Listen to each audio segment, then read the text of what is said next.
are watching a recap of a movie called Stay Cream 6. The film opens with a woman named Laura Crane who is at a bar waiting for her date Reggie.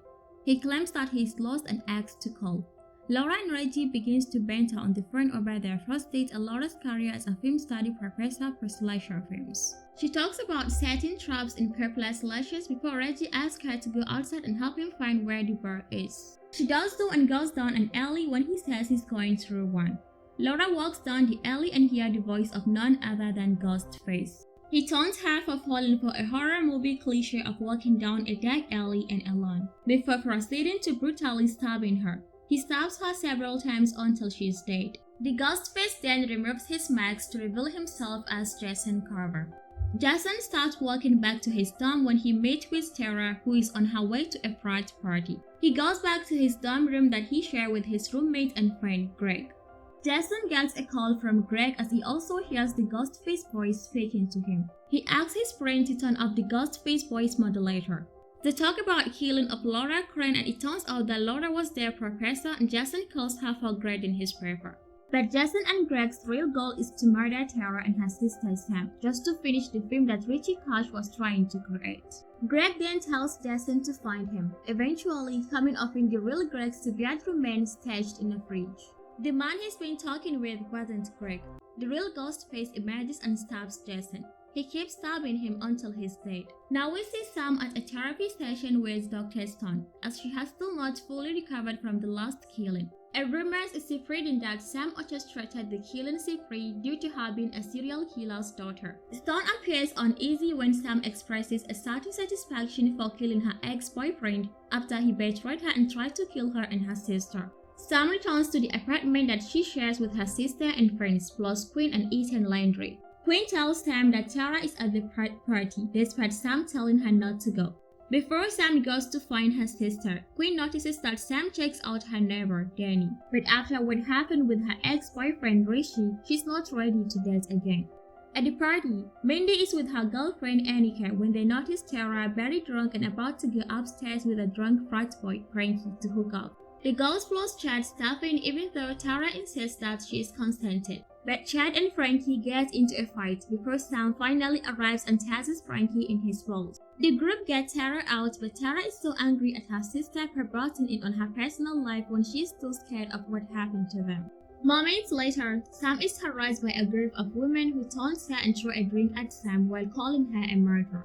When the group returns to their home, Chad confronts Tara and it appears that an attraction has formed between the two. Annika calls everyone to watch the news as they know about Jason, Greg's plus Laura murder. Realizing that Ghostface is back, Sam prepares to get Tara to leave but Tara refuses to flee even though Mindy and Chad also agrees that this is suspicious. Quinn's father, Detective Wayne Bailey, calls and asks to speak to Sam, as it turns out that someone stole Sam's license and planted it at the scene of Jason and Greg's murders. She then gets a phone call from her ex-boyfriend number, Rishi. She hesitantly answers and hears Ghostface talking to her, saying that she is responsible for the last murder spree.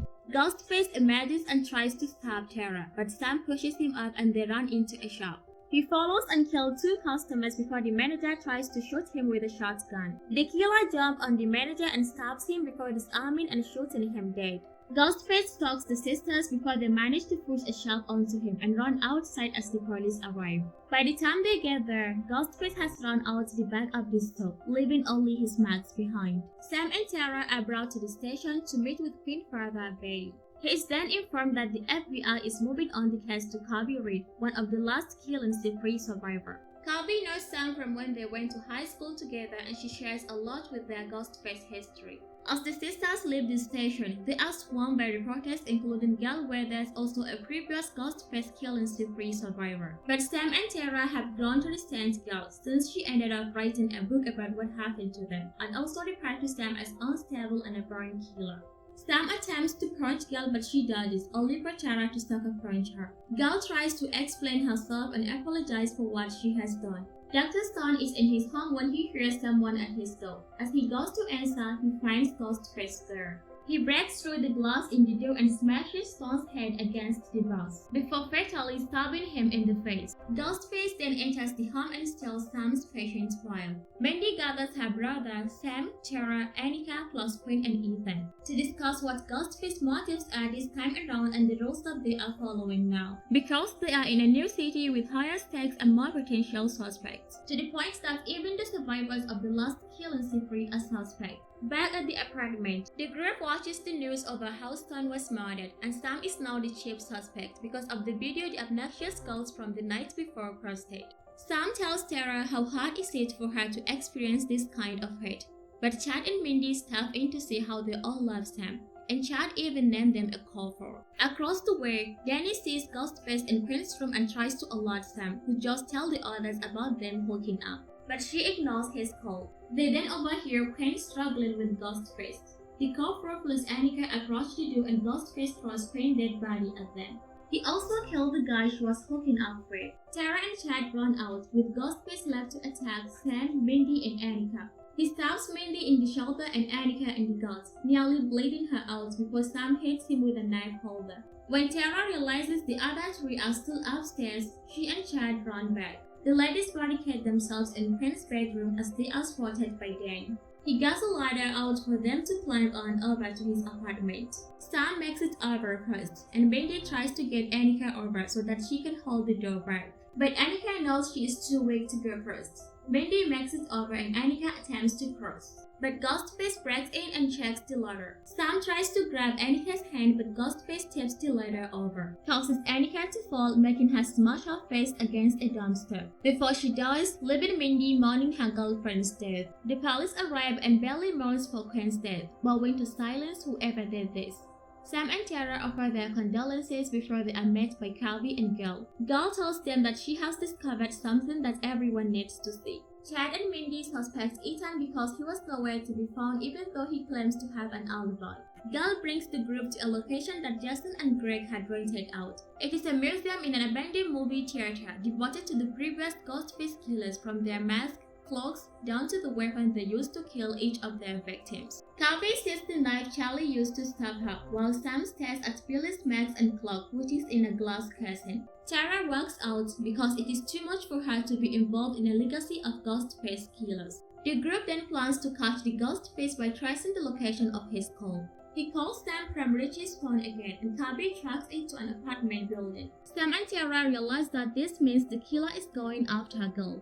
The sister steals Belly's vehicle and head over there. Meanwhile, Ghostface calls Gail while she is with her boyfriend. Ghostface notes that this is the first time Gail has ever spoken to the killer, but she is sure that whoever the killer is, they will die like all the others. Ghostface taunts her about the death of her ex-boyfriend Joey before he kills the boyfriend and throws his body through glass. He goes after Gail, but she hides and gets her gun, shooting through the door. Ghostface manages to get a couple slashes in, but Gail knocks him down and makes him briefly unconscious, after throwing him onto a glass table. As she goes to grab his knife, he stabs Gail in the abdomen. Before he can deal the killing blow, Sam and Tara arrive and shoot at him, scaring him off. Gail loses consciousness as medics arrive and take her away.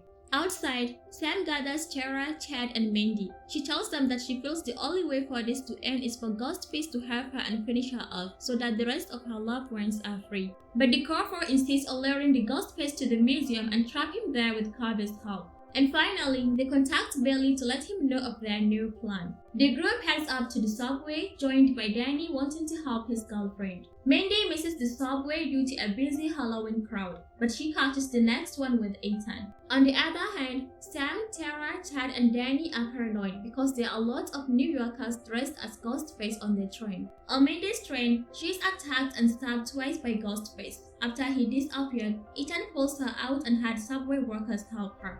The others arrive at the museum, but Sam tells Danny to stay behind since they can't fully trust him. As they wait to trap Ghostface, Sam gets a call from Belly, who says that Kirby is unstable and was fired from the FBI months earlier. Now Sam thinks Kirby is the Ghostface. Chad and Tara are alone and get comfy before sharing a kiss until Ghostface comes and stabs Tara in the back. Chad fights him off before the second Ghostface arrives to join the other and stabbing Chad repeatedly, and Tara runs towards Sam. Kirby shows off even though the sisters think she's the killer, but Belly arrives and shoots Kirby, revealing that he's one of the Ghostface killers. The other two arrive, making this the first time there have been 3 Ghostface killers. The first one pulls up his mask, revealing him to be Ethan. Sam believes the second one to be Mindy until they are unmasked as Queen. The trio are revealed to be a father, daughter, and a son. Queen tells Sam that she started the rumor about Sam being responsible for the last killing spree, and Belly bought out the cinema for the museum using Jason and Greg's name. And their real motive is revenge against Sam because they were Richie's family and Sam killed him. The museum was all his, and while Belly didn't fully get his fascination, he still supported his son's film-making endeavors. The family prepared to kill Sam and Tara before Sam begins taunting them by saying Richie was a pathetic man-child, provoking Queen and giving Tara an opportunity to hit her. Sam stabs Ethan before running off with Tara. The sisters run to a balcony, but Tara is falling over and being lashed out by Ethan, while Queen has Sam cornered. Tara tells Sam to let her go, with Sam giving her the knife before dropping her.